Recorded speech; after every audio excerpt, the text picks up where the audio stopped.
Mandat d'arrêt international. Mandat d'arrêt international.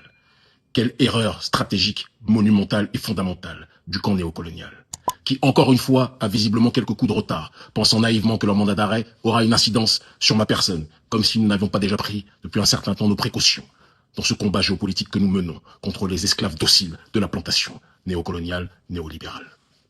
Alors, il est important déjà de contextualiser la situation, sans quoi personne ne comprendra de quoi il en retourne. Je suis issu d'un pays qui se nomme le Bénin.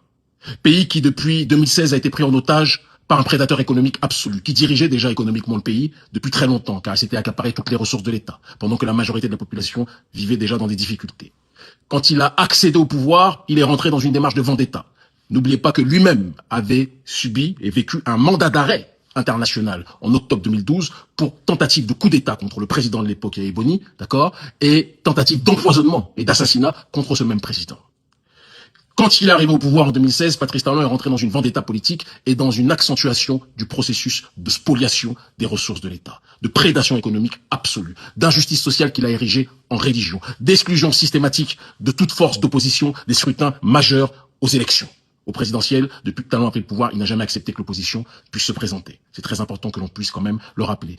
Patrice Talon a fait assassiner en 2019 et 2021 des centaines, plusieurs centaines de Béninois qui ne demandaient qu'une chose: le droit de pouvoir voter pour qui il voulait et non pas pour des candidats que le président Talon leur imposait. Parce que le peuple béninois souffre dans cette injustice sociale.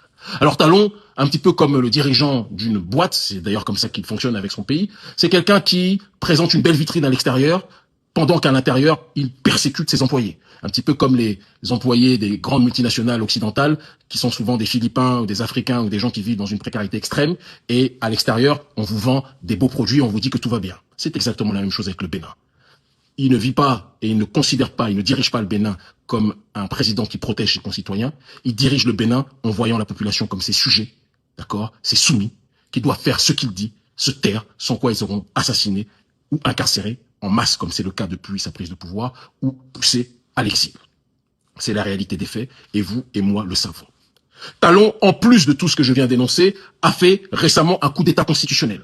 Il a violé la Constitution, même s'il a payé les hautes juridictions pour qu'elles présentent un semblant de légalité à son coup d'État constitutionnel, en créant un Sénat sans référendum composé de gens non élus, qu'il va diriger, soit par un prête-nom, soit directement, et qui lui permettra de diriger comme une sorte d'ayatollah néocolonial, ayatollah de la France-Afrique, à la tête du Bénin. Il dirigera le prochain président et il dirigera l'Assemblée nationale via son poste au Sénat. Il a prolongé le mandat électif de ses pions, sans l'aval de la population. Et il accentue le processus plus que jamais d'injustice sociale en étant désormais dans une logique de, comment dirais-je, d'expression ostentatoire de leur richesse pendant que la majorité de la population vit dans la précarité économique, la précarité sociale et la précarité politique. Il a interdit les manifestations de la population. Plus de manifestations syndicales ne sont autorisées, sauf quelques-unes par exception si elles sont dirigées par des gens du camp Talon.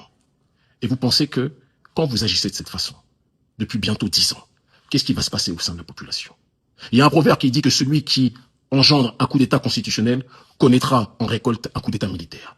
C'est exactement ce qui s'est passé le 7 décembre. Vous avez poussé, président Talon, le bouchon beaucoup trop loin.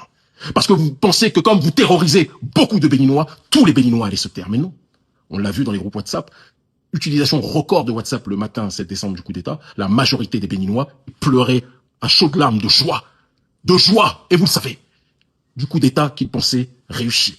Et lorsque Emmanuel Macron vous a sauvé en vous tirant par le caleçon, votre maître, ce même Macron que nous combattons, que nous avons réussi à chasser de différents endroits et que nous chasserons du Bénin prochainement, c'est une promesse que je vous fais en même temps qu'on vous chassera vous, ce Macron, en vous sauvant, a fait en sorte que, justement, l'opération de restauration de l'État qui a été opérée par le militaire, le colonel Tigri, a échoué.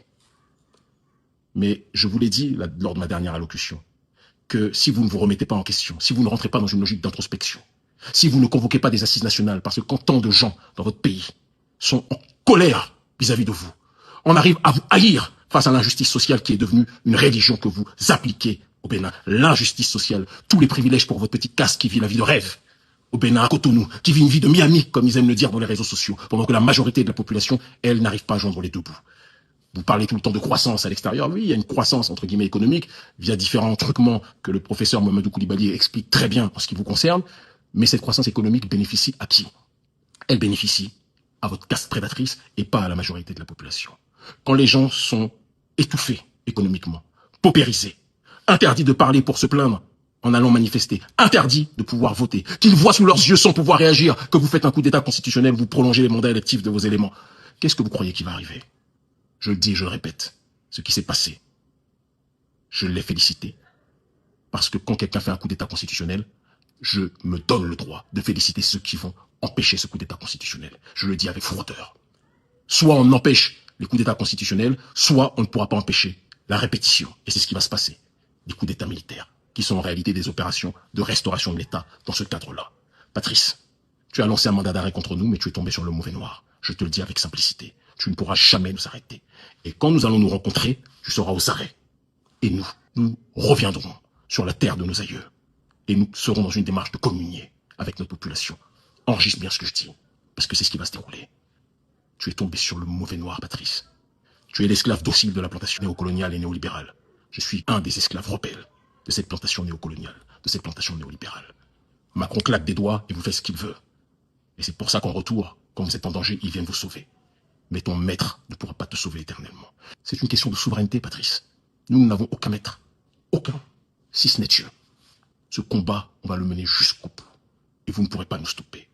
Par amour de notre peuple, en l'honneur de nos aïeux méritants, et par soumission à la rectitude, à la justice, dimension dans laquelle nous sommes installés depuis longtemps. Nous irons au bout de ce combat, et tu ne pourras pas nous stopper. Le Bénin libre ou la mort, nous vaincrons. L'Afrique libre ou la mort, nous vaincrons. Il y avait des esclaves rebelles. Il y a des esclaves rebelles aujourd'hui. Il y avait des esclaves dociles hier. Il y a des esclaves dociles comme toi aujourd'hui. Nous verrons, à la fin, qui va gagner ce combat. À très vite.